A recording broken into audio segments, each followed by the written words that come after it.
Developing tonight, it is the blame game. Two local agencies accuse the other of dropping the ball, allowing a convicted drunk driver to stay behind the wheel. 43-year-old Nikita Walker was charged this week with second-degree murder. Police say she hit and killed 3 people in a crash on Rock Creek Parkway in March. Now, according to court records, Walker was under the influence at the time of that crash. Plus, she was convicted of DUI in 2015, 2018, and in 2020. On Wednesday, Deputy Mayor Lucinda Baber admitted Walker should not have had a license, but she claims the DMV was unaware of Walker's history. D.C. Superior Court was being quoted as saying she had 3 DUIs. D.C. DMV had notification of none of them. So now D.C. DMV will go back out to D.C. Superior Court to say what has happened.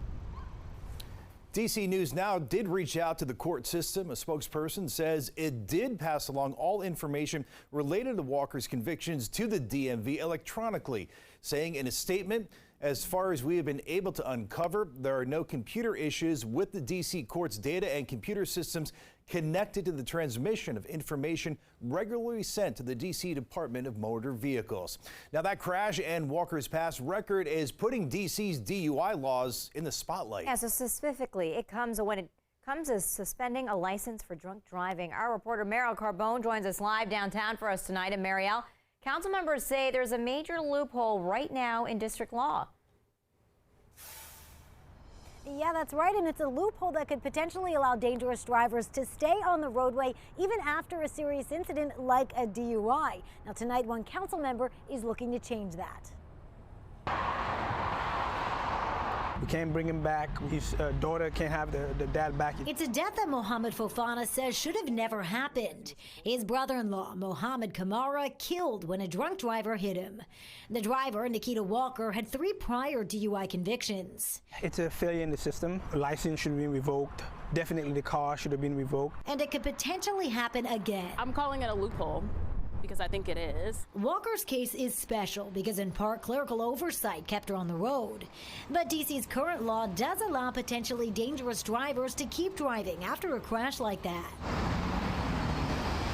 Right now, a driver must be convicted, not just charged of a DUI, before the DC DMV can suspend their license. The Department of Motor Vehicles not get notified by the DC Superior Court to do anything to an individual's license until they're convicted of something. In the process of the time of your case being adjudicated, who knows how many other laws you will break and how many other people might get hurt as a result of your reckless driving. At-large council member Christina Henderson plans to introduce legislation next month to close that loophole. When you are charged with negligent homicide, when you are charged with a DUI, your license will be suspended and you can go through a process to have that appealed. Bringing some of the change Fofana is hoping for. One thing we can get from this, maybe this strategy can help with our legislative and some of these laws to just make sure that other family members don't have to experience what we're going through. And now we checked with other states to see how they handle this. Over in Maryland, a police officer can issue an order of suspension. That is if a person is suspected of or is found to be driving impaired. And then over in Virginia, an officer can order an administrative license suspension. And they can do that if a driver refuses a breathalyzer or if the breathalyzer comes back and shows that they are 0.08 for the blood alcohol level. Reporting downtown tonight, I'm Mariel Carbone, DC News Now.